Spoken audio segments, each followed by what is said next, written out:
السلام علیکم ورحمۃ اللہ وبرکاتہ۔ مرکز تصوف سے آج پھر یہ غلام ایک بار آپ کے سامنے حاضر ہے۔ اندر کی صلاۃ باہر کی نماز کی کتاب کے سفر پر ہم لوگ آگے چلیں گے۔ اب تک ہم نے اندر کی صلاۃ باہر کی نماز کتاب سے یہ سیکھا اور جانا کہ صلاۃ کیسے قائم کی جا سکتی ہے۔ قرآن کے مطابق صلاۃ کا کیا حکم ہے، صلاۃ پڑھنے اور قائم کرنے میں کیا فرق ہے، اہل بیت کے عبادت کرنے یا صلاۃ قائم کرنے میں یا ابو سفیان اور اس کی آل کے صلاۃ پڑھنے میں کیا فرق ہے۔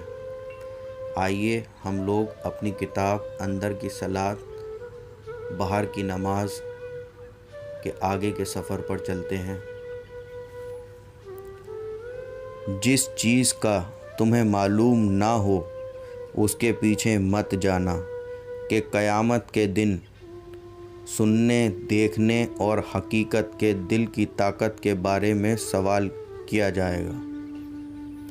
سورہ بنی اسرائیل سورہ نمبر 17 آیت نمبر 36۔ اس آیت میں اللہ تعالیٰ فرما رہا ہے اور تقاضا کر رہا ہے کہ ہمیں پہلے ہر چیز کا پورا پتہ ہونا چاہیے کہ اس کا مقصد، طریقہ، شرطیں کیا ہیں، اور اگر مقصد، صحیح طریقہ، سب شرطیں نہ معلوم ہوں تو اس چیز کے پیچھے نہیں جانا ہے، وہ کام نہیں کرنا۔ اگر ہم نے بنا حقیقت اور طریقے کے جانے وہ کام کیا تو ہمارے سننے اور دیکھنے سے پوچھا جائے گا تو ہم کیا جواب دیں گے؟ پھر اس کے بعد اس کی جگہ پر وہ لوگ آئے جنہوں نے اپنی صلاۃ کو برباد کر دیا اور شہوت یعنی خواہشات کو ماننے لگے، بس یہ جلد ہی اپنی گمراہی میں جا ملے۔ سورہ مریم سورہ نمبر 19 آیت نمبر 59۔ ذرا غور تو کیجئے کہ یہ کس کے بارے میں فرمایا جا رہا ہے۔ اپنی صلاۃ برباد کر دی۔ صلاۃ برباد کرنے کے کیا معنی ہوئے؟ صلاۃ برباد کرنے کے یہ معنی ہوئے کہ ہم نے صلاۃ کے صحیح طریقے، مقصد، حقیقت اور اصلیت کو بھلا دیا، گنوا دیا، بس اپنی خواہشات کے مطابق، اپنی سمجھ کے مطابق صلاۃ پڑھنے لگے۔ یہ آیت ہمارے لیے ہی تو ہے۔ بس یہ غلام یہی تو عرض کرنا چاہ رہا ہے کہ پہلے صلاۃ کا مقصد، حقیقت، اصلیت سمجھ لی جائے، باہر کی پاکی کے ساتھ اندر کی پاکی کس طرح حاصل ہو یہ سیکھ لیا جائے۔ صلاۃ کے دوران خیالات نہ آئیں، یہ سیکھ لیا جائے۔ صلاۃ، حقیقت کی صلاۃ کس طرح قائم ہوتی ہے یہ سیکھ لیا جائے۔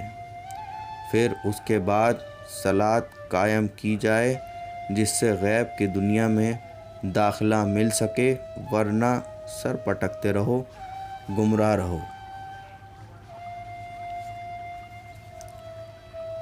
میری یاد کے لیے صلاۃ قائم کرو۔ سورہ طٰہٰ سورہ نمبر 20 آیت نمبر 14۔ صلاۃ کا مقصد اللہ تعالیٰ کی یاد ہمیشہ رہے، یہ بھی ہے۔ کیا ہم یہ مقصد پورا کر رہے ہیں؟ تم صلاۃ قائم کرو، زکوٰۃ ادا کرو اور اللہ سے باقاعدہ وابستہ یعنی بندھ جاؤ۔ سورہ حج سورہ نمبر 22 آیت نمبر 78۔ اس آیت میں باقاعدہ یہ معنی قاعدے کے ساتھ، طریقے کے ساتھ، وابستہ لفظ کے معنی بندھا ہوا ہوتے ہیں۔ مطلب یہ ہوا کہ ہم اللہ کے حکم کے مطابق صلاۃ قائم کرے۔ ہم صلاۃ اللہ تعالیٰ کے ساتھ بندھ جانے کے لیے قائم کریں۔ فلاح پائی ایمان والے ان لوگوں نے جو اپنی صلاۃ میں خشوع، عاجزی، گڑ گڑانے والے ہیں، اور وہ جو لغو باتوں سے بچنے والے ہیں۔ سورہ مومنون سورہ نمبر 23 آیت نمبر 1، 2 اور 3۔ فلاح لفظ کے عام اور مشہور معنی کامیابی کے ہیں، لیکن حقیقت میں فلاح ایک مقام ہے جو جنت سے بھی بہت اونچا ہے۔ اسی لیے اذان میں فلاح کی طرف کی دعوت دی جاتی ہے۔ حقیقت میں صلاۃ قائم کر کے فلاح کا مقام حاصل ہو سکتا ہے۔ رسمی نماز تو عالم ملکوت نفسانی سے پار ہی نہیں ہوتی۔ اب اس آیت میں صلاۃ قائم کرنے کے لیے 2 شرطیں اور فرمائی گئی ہیں۔ ایک، خوشی سے، نرم ہو کر اور خود کو کچھ بھی نہ مان کر اپنے تکبر کو ختم کرنا۔ 2، وہ باتیں یا کام چھوڑ دینا جس کی ضرورت یا فائدہ نہ ہو، جیسے بیکار خیالات وغیرہ۔ اب اگر فلاح کا مقام پانا ہے تو حق الیقین ایمان صلاۃ قائم کرنا ان شرطوں کے ساتھ جو اس آیت میں دی گئی ہیں کو عمل میں لانا ضروری ہے۔ جو اپنی صلاۃ کی حفاظت کرنے والے ہیں۔ سورہ مومنون سورہ نمبر 30 آیت نمبر 9۔ اس آیت کے ذریعے پھر سے اللہ تعالیٰ نے اپنی صلاۃ کو خراب کر دینے والی چیزوں سے حفاظت میں رکھنے کا حکم فرمایا ہے۔ اب سوال یہ ہے کہ ہم اللہ تعالیٰ کے حکم کے مطابق اپنی صلاۃ کی حفاظت کر رہے ہیں یا نہیں، اور اگر کر رہے ہیں تو ہمیں یہ تو معلوم ہی ہوگا کہ کن کاموں سے، کن باتوں سے کس طرح حفاظت کر رہے ہیں۔ کیا ہمیں سچ میں معلوم ہے؟ وہ مرد جنہیں کاروبار اور خریدنا اور بیچنا، خدا کا ذکر کرنے، صلاۃ قائم کرنے اور زکوٰۃ ادا کرنے سے غافل نہیں کر سکتی۔ سورہ نور سورہ نمبر 24 آیت نمبر 37۔ یہ آیت ہمیں بتا رہی ہے کہ ہم دنیا کا کوئی بھی کام کر رہے ہوں، لیکن خدا کا ذکر، صلاۃ کی کیفیت اور حالت اور زکوٰۃ ادا کرتے وقت جو ہماری اندر کی پاک حالت ہونی چاہیے وہی حالت ہو، وہ کام کرتے ہوئے بھی ہونی چاہیے۔ یعنی ہر کام میں اللہ تعالیٰ کو یاد رکھنا ہے۔ چاہے اس دنیا میں اللہ کی یاد کو بھلانے میں بہت ذریعے ہوں، لیکن ہمیں کوشش کرنی ہے کہ ہمیشہ اللہ تعالیٰ کو یاد رکھیں، اور یہ تبھی ہوگا جب ہم صلاۃ کو بنا فالتو خیالات کے صرف اللہ تعالیٰ کی یاد ہمیشہ رہے اس لیے ادا کریں گے۔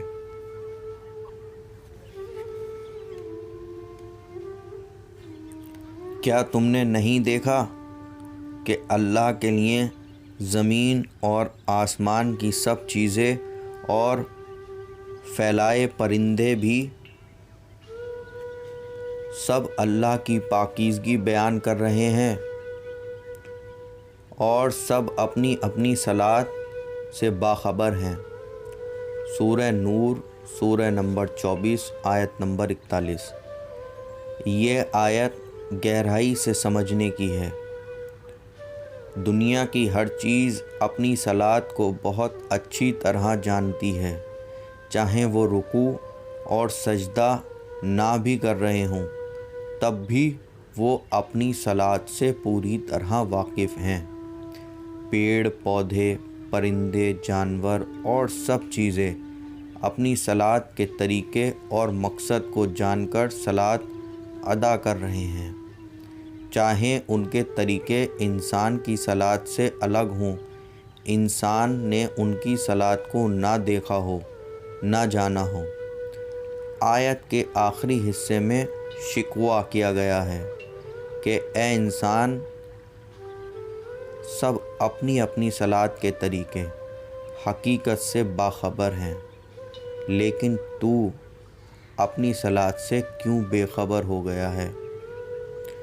کیوں تو نے اپنی صلات کی اہمیت، حقیقت، اصلیت اور مقصد اور اصلی طریقے کو بھلا دیا؟ کیوں تو رسم سی پوری کرتا ہے؟ دل کو حاضر کرنا، حاضر رکھنا پہلی سیکھ، بس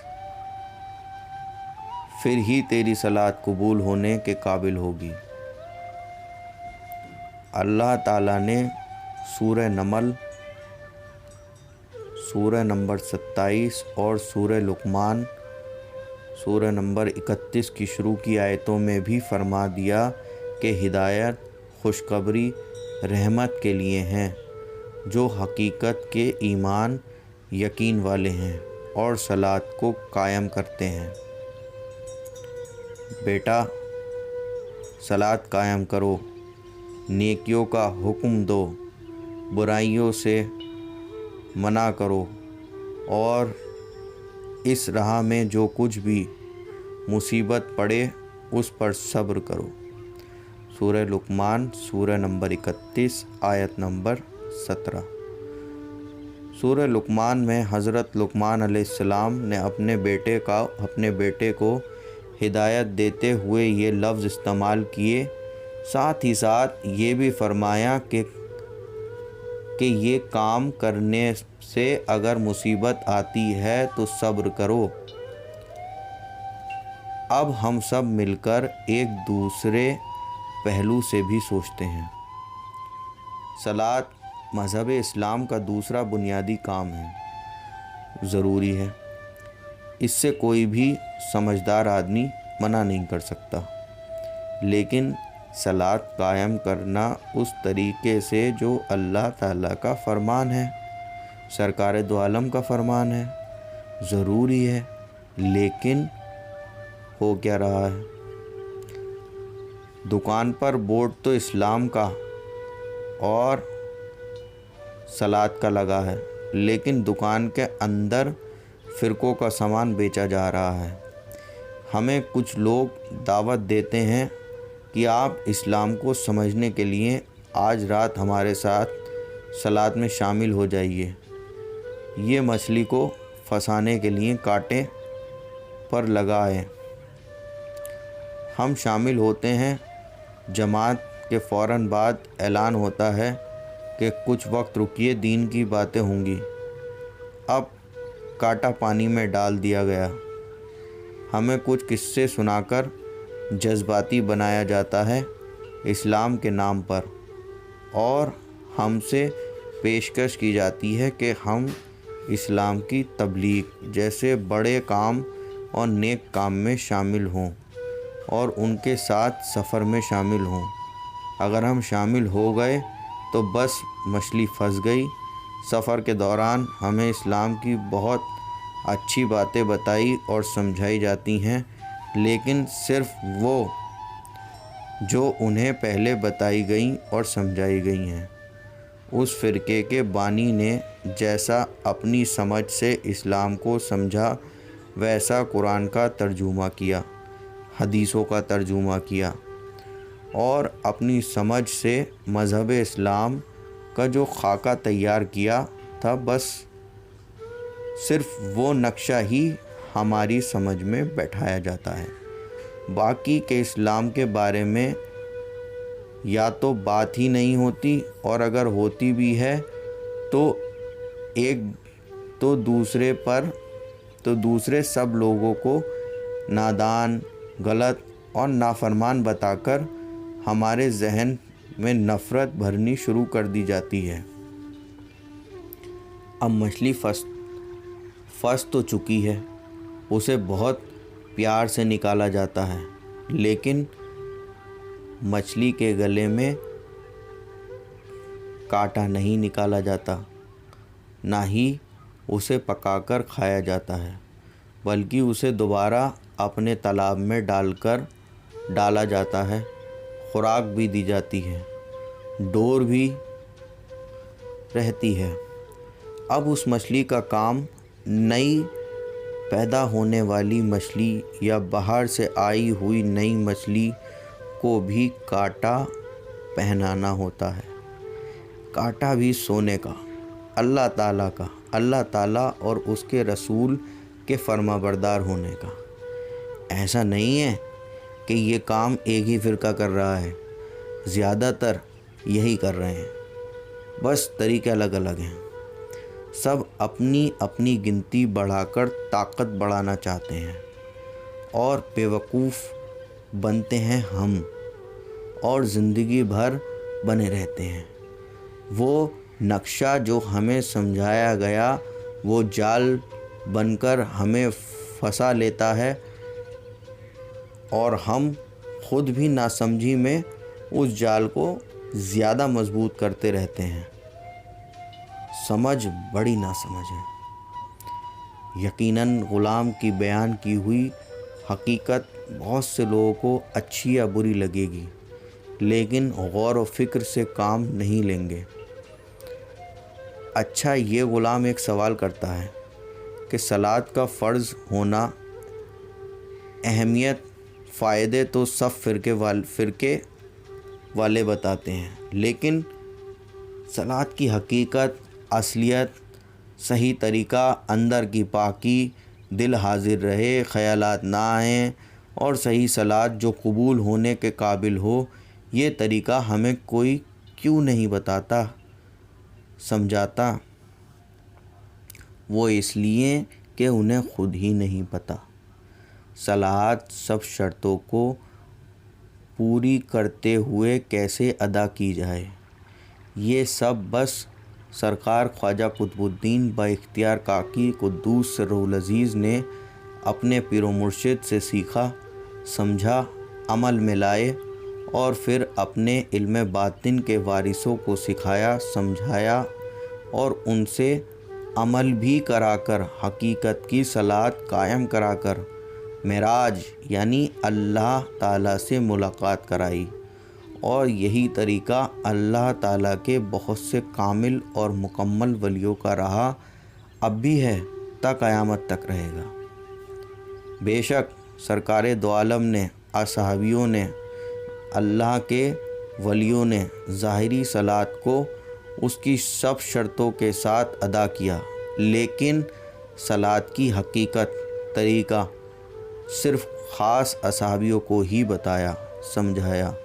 اسی سنت کو قائم رکھتے ہوئے اللہ تعالیٰ کے تمام ولیوں نے جو کچھ بھی خاص اندر کے علم کی چاہت طلب رکھنے والے لوگوں کو صلاۃ کی حقیقت سمجھائی، باقی عام لوگوں کو صلاۃ قائم کرنے کو فرمایا۔ یاد رہے کہ حضرت بلال رضی اللہ تعالیٰ عنہ سرکار دو عالم کے کھڑے ہو جانے پر فرمایا کرتے تھے، قد قامت الصلاۃ، یعنی صلاۃ کھڑی ہو گئی ہے۔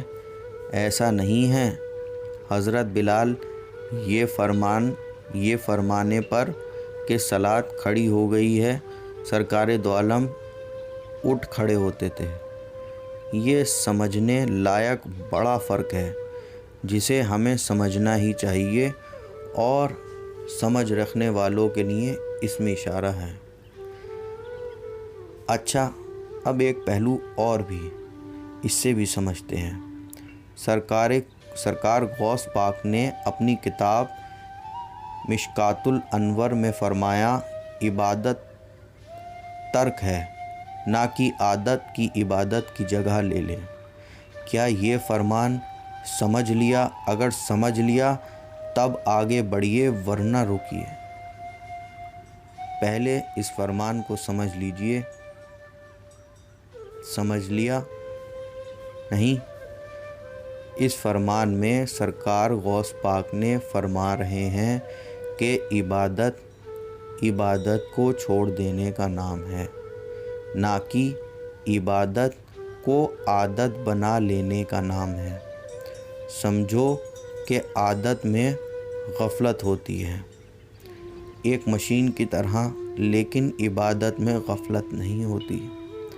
ایک طریقے سے سرکار غوث پاک سرکار دو عالم کے فرمان دل حاضر رہے بنا صلات نہیں ہیں کہ معنی کو ہی تو دوسرے الفاظوں میں سمجھا رہے ہیں۔ مقصد عبادت چھوڑنا نہیں ہے، عادت بنا کر غفلت میں ادا کرنے کو چھوڑنا ہے۔ اسی کتاب میں دوسری جگہ فرمایا گیا ہے، عبادت عادت چھوڑنے کا نام ہے، یعنی خود کو بدلنے کا نام ہے، عبادت ہے۔ جب ہم عادت بدلتے ہیں تو ہمارے بدلنے کی شروعات ہوتی ہے۔ اب ہم پھر اللہ کی کتاب کی ایک اور آیت کو سمجھنے کی کوشش کرتے ہیں۔ یقیناً جو لوگ اللہ کی کتاب کی تلاوت کرتے ہیں اور انہوں نے صلات قائم کی ہے۔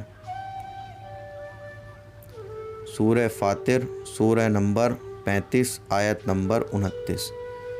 یہ تلاوت لفظ کیا ہے؟ عام لوگوں نے تلاوت لفظ کا ترجمہ پڑھنا کیا، بس پڑھو رٹو۔ یہ سراسر غلط ہے۔ تلاوت لفظ کے معنی عمل میں لانے کے لیے سمجھنا اور سمجھنے کے لیے پڑھنا، سمجھنے کے لیے ہی پڑھنا کو تلاوت کہنا چاہیے۔ اب اگر پڑھا صرف پڑھا، دہرایا، رٹا تو اسے تلاوت کہنا سمجھداری نہیں، سمجھا نہیں تو وہ پڑھنا بیکار ہے۔ اور اگر عمل نہیں کیا تو پڑھنا اور سمجھنا بھی بیکار ہے۔ یعنی پڑھو تو صرف اس لیے کہ سمجھ میں آ جائے، سمجھنا مقصد ہو پڑھنے کا، اور اگر سمجھ میں ہی نہیں آیا تو کچھ بھی کیسے بھی پڑھنا بیکار ہے۔ کوئی قیمت نہیں اس پڑھنے کی جو سمجھ میں نہ آئے۔ اچھا ٹھیک ہے، ہم نے پڑھ کر سمجھ لیا، اب عمل نہیں کیا تو اس پڑھنے سمجھنے کا کیا فائدہ ہوا؟ عالم بے عمل بن گئے۔ ہماری زندگی اور آخرت کا معاملہ عمل کے تعلق سے رکھتا ہے، پڑھنے اور سمجھنے سے نہیں رکھتا۔ آیت کا دوسرا حصہ، انہوں نے صلات قائم کی ہے یا رکھتے ہیں، ایک ترجمے کے مطابق قائم کی ہے یعنی قائم ہو چکی، اور دوسرے ترجمے کے مطابق قائم رکھتے ہیں یعنی لگاتار وہ کام جاری ہے۔ دونوں ہی حالتوں میں صلات قائم کرنے کا تعلق اللہ کی کتاب پڑھنے، سمجھنے، عمل کرنے سے ہوا یا نہیں۔ اب اگر اللہ کی کتاب کو پڑھا، سمجھا، عمل نہیں کیا تو صلات کیسے قائم ہو جائے گی؟ چلو ٹھیک ہے، ہمیں پڑھنا نہیں آتا تو سننا تو آتا ہے۔ اگر ہمارے اندر لگن ہو تو ہم سمجھنے کے لیے کسی سے بھی اللہ کی کتاب کا ترجمہ سن سکتے ہیں، سمجھ بھی سکتے ہیں اور عمل میں بھی لا سکتے ہیں، ورنہ یہ تو ایسا ہو جائے گا کہ نہ تو ہمارے پاس پاسپورٹ ہے، نہ ویزا، نہ ٹکٹ ہے، اور ہم ملک میں کیا کھائیں گے، کیا پہنیں گے، یہ تیاری کر رہے ہیں۔ اس لیے ہمیں چاہیے کہ رسموں اور دیکھا دیکھی کرنے کو چھوڑ کر اللہ تعالیٰ نے اپنی کتاب میں جو صلات قائم کرنے کا طریقہ بتایا ہے، پہلے اسے اچھی طرح سے سیکھیں اور سمجھیں۔ یہ کام ہمیں خود کرنا چاہیے۔ اگر ہم کسی سے پوچھ کر کرنے لگتے ہیں تو جواب ہم کو ملے گا وہ اللہ تعالیٰ کی کتاب سے ٹھیک مطابق ہوگا۔ اس میں شک ہے، کیونکہ ہر بتانے والا کسی نہ کسی فرقے سے ضرور تعلق رکھتا ہوگا اور اس کے جواب میں اس کے فرقے کی اور اس کی سمجھ شامل ہوگی، جو اللہ تعالیٰ کے حکم کو اپنی سمجھ سے سمجھنا ہوگا۔ اللہ تعالیٰ کی کتاب میں بہت سارے ترجمے ہیں۔ اللہ تعالیٰ کی کتاب کے بہت سارے ترجمے ہیں اور سب ترجموں میں الفاظوں کا فرق ہے، جو کہ ترجمہ کرنے والوں کا الگ الگ سمجھ کو ثابت کرتا ہے۔ اب ہم ترجمہ سنتے اور پڑھتے ہیں تو اس ترجمہ کرنے والے کی سمجھ کو پڑھتے اور سنتے ہیں، لیکن سمجھتے یہ ہیں کہ اللہ تعالیٰ کے حکموں کو سمجھ رہے ہیں۔ اس کا خیال رکھنا چاہیے۔ اللہ تعالیٰ کی کتاب کے صحیح معنی بس اللہ والا ہی سمجھ سکتا ہے۔ آج کے لیے غلام اجازت چاہتا ہے، پھر آپ کے سامنے اس کتاب کے سفر پر حاضر ہوگا۔ ہم لوگ اس کتاب کے آگے کے سفر کو پھر شروع کریں گے۔ جب تک کے لیے یہ غلام اجازت چاہتا ہے۔ شکریہ۔ اور ہاں، آپ سے ایک اور گزارش بھی ہے کہ مرکز تصوف کے یوٹیوب چینل کو سبسکرائب کریں، لائک کریں، شیئر کریں، کمنٹس کریں۔ شکریہ۔